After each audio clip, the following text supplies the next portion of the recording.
Hello and welcome to watching NDTV. I am Vedant Agarwal. Big focus is the NDTV poll of polls, which has predicted that the NDA is set to win over 360 seats. Most major pollsters have predicted an NDA sweep, so to speak, and places the India bloc, in fact, between the 140 to 160 range. But certainly, the big takeaway is that South is going to be a big factor in the BJP's landslide, as predicted by the exit polls. Of course, all those health warnings, these are not the final results.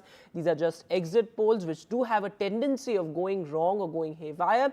But of course, by and large, the sense is that the BJP will gain some more in catchment areas and will regain its forts. What are the big takeaways? Maresh Shakil with the update. So if these numbers hold, Vedant, as journalists, we have always been careful and cautious because these are exit poll numbers, not the actual results, which we'll be seeing also finally on 4th. If these numbers hold, Prime Minister Narendra Modi is set to return with a bigger mandate. He'll become the only Prime Minister in Indian political history to have bettered his numbers. So the BJP is not only holding on to the numbers that they won in 2019, which was around 303, they are also improving. The big message would be that Indian politics and analysts will need new lexicon. If it is about pre-incumbency, it was about pro-incumbency in 2019, then what will this incumbency or pro-incumbency be called? So perhaps a new language. Mr. Modi and his popularity remains intact. The big ideas of this election would certainly be that we have been talking about how the BJP is not really prepared to take on the regional players when they fought in the turf of regional players. Because if you look at Bengal in particular, Trinamool Congress versus BJP playing on ground, and the exit pollsters are predicting a number of 25 to 31. If that is the range, which essentially means that the BJP is prepared to take on also the regional players, be it RJD in the state of Bihar, because the exit polls are suggesting that they are in the upwards of 32, 34, which is almost closer to what were the results in 2019. And again in Uttar Pradesh, despite all the surround sound, the BJP seems to be doing really well, bettering its number of 2019. But again, in the look east policy seems to have worked in Odisha in particular, because numbers are surprising. Many pollsters are suggesting that the concern, of course, for the party would remain southern India. They may be improving their vote tally, although none of the pollsters have suggested or released the vote share. But in terms of translation of seats, there is not much of a surprise either in Kerala or in Tamil Nadu. The last 10 years of the BJP and Prime Minister Narendra Modi ji, it was clear to anybody who was taking a reasonable view towards these elections that the people were decisively going to give him another mandate. Of course, we had this spectacle over the last 90 days of the Congress and the India alliance trotting out all kinds of tactics and negativity into these elections. And we said all along that the people of India will certainly show them the right direction and their response to this type of politics. And I think that is what these exit polls are indicating. And we will see on the 4th. I certainly believe that the results will be even better than what the exit polls are indicating when the real results come out on the 4th. Okay, but Mr. Chandrasekhar, what your political opponents and India bloc is saying is that they are at 295, and that just as 2004, when all the exit polls got it wrong, history will be repeating in 2024 as well. Well, look, it's easy to be delusional till the 4th. I think they've done they've had a good run of about 90 to 100 days of talking utter nonsense. And the 4th will prove that they've been talking utter nonsense, including this delusional view that they were anyway close to fooling the people of India to giving them another mandate, especially after the people of India have seen what they did in the 10 years between 2004 and 2014. So there is no way that type of corrupt, dysfunctional politics the people of India will ever embrace anytime in the near term. I can't speak for all of India. I can only say from my personal experience in Tamil Nadu and visits to a couple of southern states, what worked for us was, one, the manifesto. Number two, the aggressive, assertive campaign mounted by the India bloc leaders, and 3, the cohesion between Congress, DMK, SP, RJD, Shiv Sena, Uddhav Thackeray, and NCP Sharad Pawar. I think all 6 leaders worked together and mounted an aggressive campaign. I have elsewhere described it as an unusually aggressive campaign. I think these are the things that worked for us. What may not work for us, may not have worked for us, I'll have to wait to talk to my colleagues when I return to Delhi. Well, I was surprised that the Prime Minister did not speak about his own party's manifesto. I have not heard a single speech of the Prime Minister or any of the other leaders of the BJP where they went into the contents of their manifesto and sold the promises of the manifesto. In fact, the manifesto was only a string of praises for Mr. Narendra Modi. There was no structure or content to the manifesto. Okay. The manifesto was not even called election manifesto.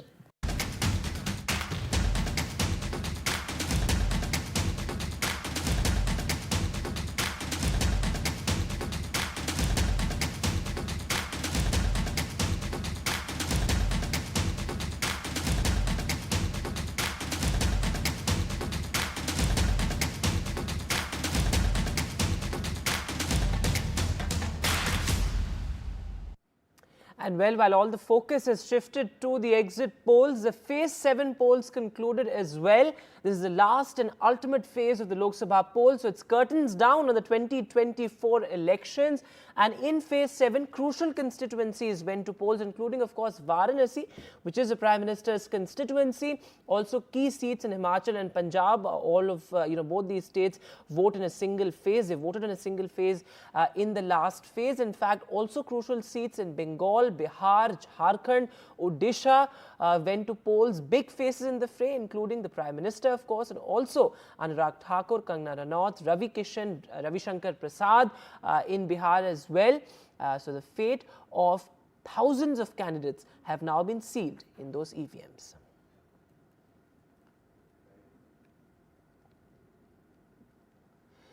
And on the day of the exit polls, the India bloc was in a huddle at Congress President Mallikarjun Kharge's residence. Top leaders of the India bloc, including Sonia Gandhi, Arvind Kejriwal, Akhilesh Yadav, also Farooq Abdullah and other alliance partners were all present. Though, of course, Mamata Banerjee's absence didn't go unnoticed, though she had said earlier that she had, prior commitments. Of course, Bengal was voting in Phase 7 of the elections, which is why she couldn't make it. But important remarks there by the Congress President, who continues to say that the India bloc will win the elections with a huge margin. Take a look. India गठबंधन कम से कम 295 सीटें plus 295 से ज्यादा आएंगे, कम तो नहीं आएंगे। ये हमने आकलन किया कि सभी हमारे नेताओं से पूछने के बाद ये एक आंकड़ा हमारे पास मिला है और इस आंकड़े में कोई बदलाव नहीं है। And well, among the crucial constituencies that went to polls in Phase 7 was the epic battle for Patliputra, where, of course, it's Ram Kirpal Yadav versus Meesa Bharti, Lalu Prasad Yadav's daughter. And there was some violence that was reported. In fact, Ram Kirpal Yadav's convoy was attacked. Ram Kirpal Yadav is safe as per reports, but pretty concerning there. Violence not just in Bengal, but also in Bihar. Ram Kirpal Yadav, remember, is one of the most high-profile candidates of the BJP in this particular phase. In fact, though incidents of violence have reduced significantly in Bengal, some isolated incidents still being reported. In fact, in areas in and around Bengal, in and around Kolkata, I beg your pardon, there was some violence that was reported during Phase 7. Take a look.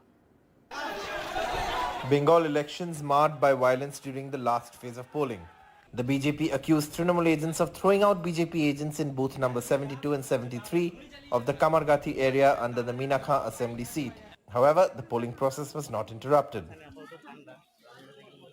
But in the Boshirhat Lok Sabha seat where Sandesh Kharge is located, the BJP alleged their supporters were prevented from voting in the Bayarmari area. BJP candidate Rekha Patra protested on the Bashanti highway against the alleged incident. When the police arrived at the protest spot, there was a scuffle with the police. A shocking incident came to light from the Joynagar Lok Sabha seat located in South 24 Parganas. An EVM and a VVPAT machine was thrown into a pond. An FIR has been registered. Fortunately, the polling process was not affected as a replacement reserve EVM was sent. Tension was also reported in Bhangur amidst allegations of attacks on ISF and CPIM workers in the Bhagwanpur area of the Jadavpur Lok Sabha constituency in rural area. The police had to rush in to control the situation, but it also led to a showdown on social media with the BJP and the Kolkata police countering each other. Clashes were also reported between the BJP and the TMC in the Itkhola Gram Panchayat area in Canning. Stone pelting was also reported from the area and some media personnel were injured in the clashes. Violent incidents have been reported even in the final and 7th phase of elections in West Bengal. But even then, political analysts will tell you that this has relatively been a more peaceful election than what we've seen in the past. But when will West Bengal see an absolutely incident-free election without any bloodshed? That's perhaps still some time away. With camera person GD Shankar in Kolkata, Saurabh Gupta, NDTV. And with curtains down on the 2024 campaign, the 2024 polls, the assembly results for two states, Arunachal and Sikkim, will be declared on the 2nd of June. That is Sunday. What are the kind of preparations taking place in these states? My colleague Ratndeep Chaudhary has this report. Well, the entire country is waiting for June 4th, the day when the Lok Sabha election results will be declared. But before that, in Arunachal Pradesh, tomorrow on June 2nd, the results for the assembly elections will be announced. I'm outside one of the counting centers in Papumpare district. Here you can see this counting center is ready. The security personnel here in Doimuk, they are actually guarding the EVMs which are inside. Remember, Arunachal Pradesh assembly elections were held simultaneously with the Lok Sabha elections on April 19th. Therefore, in Arunachal Pradesh, there are 60 seats for the assembly. However, the ruling BJP had already won 10 seats uncontested. This includes Chief Minister Pema Khandu, Deputy Chief Minister Chauna Min and 8 other BJP candidates, and therefore the BJP already has a huge advantage in Arunachal Pradesh, where in 2019 it was able to win 41 seats, and the main opposition at that point of time, the Congress, managed to win only 4 seats. However, they were not able to retain their MLAs. Apart from former Chief Minister Nabam Tuki, all the other Congress MLAs had defected. Mr. Tuki himself is not contesting in the assembly this time. He has contested the Lok Sabha polls against Union Minister Kiran Rijiju. But what is important to note is that fate of 133 candidates in Arunachal Pradesh are sealed in the EVMs which are inside, and in tomorrow's counting we'll get to know how many of them would be able to win. So an important semi-finale on the 2nd of June ahead of the big results day on the 4th. We'll take a short break now. News continues on the other side.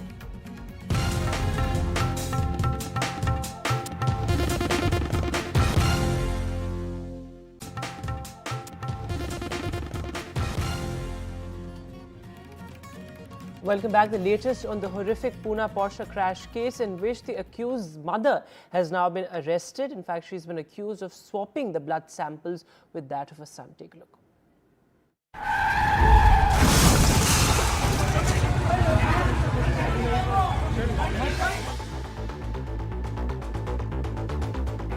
Father, grandfather, and now the mother of the minor accused in Pune Porsche crash case are all behind the bars. In the latest, Pune Crime Branch has arrested the accused mother, Shivani Agarwal. The mother of the accused was hiding in Chandigarh for the last 4 days.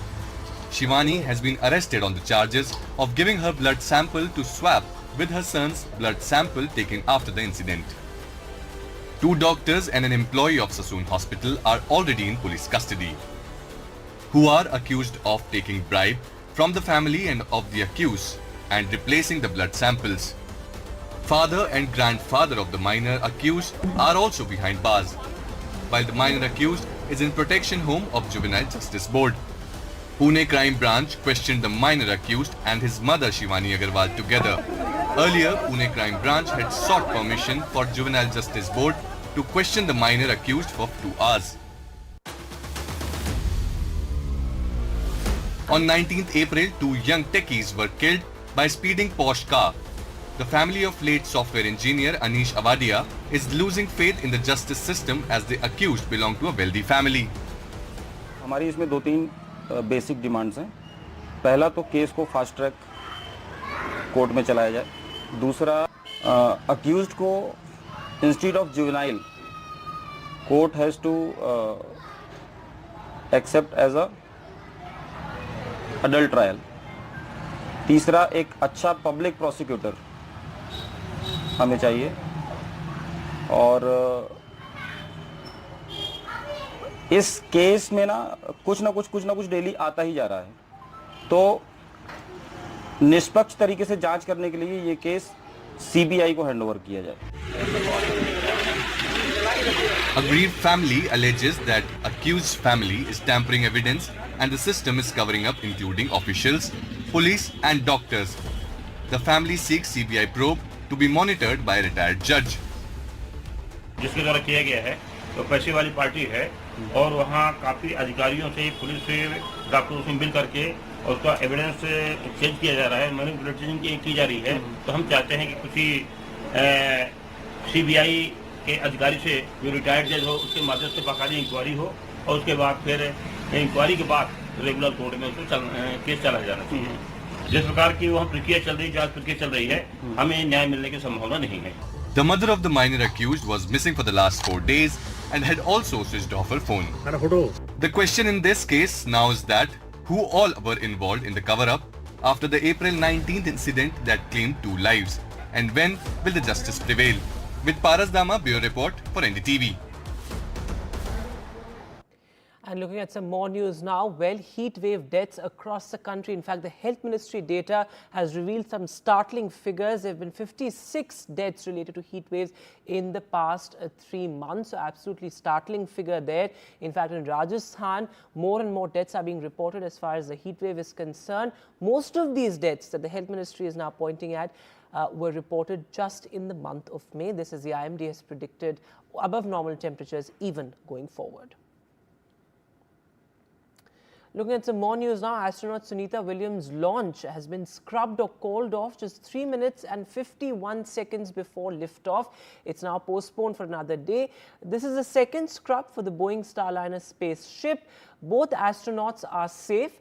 Now remember, Boeing's Starliner spacecraft was set for its first crewed launch on Sunday after multiple delays. Our senior colleague Pallav Bagla is now joining us live on the phone line. Mr. Bagla, what went wrong?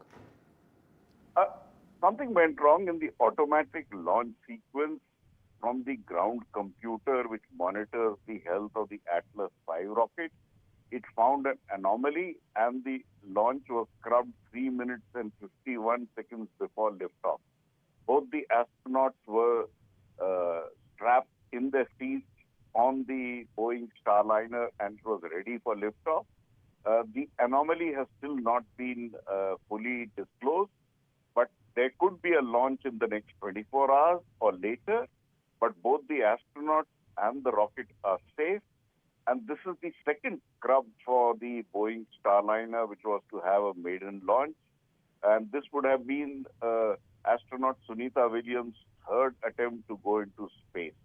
She is a veteran of space flights, a NASA astronaut of Indian origin, and somebody who's known to carry Ganesh and Bhagavad Gita into space when she goes there. And this particular launch has been scrubbed. She is safe and another attempt could be made soon.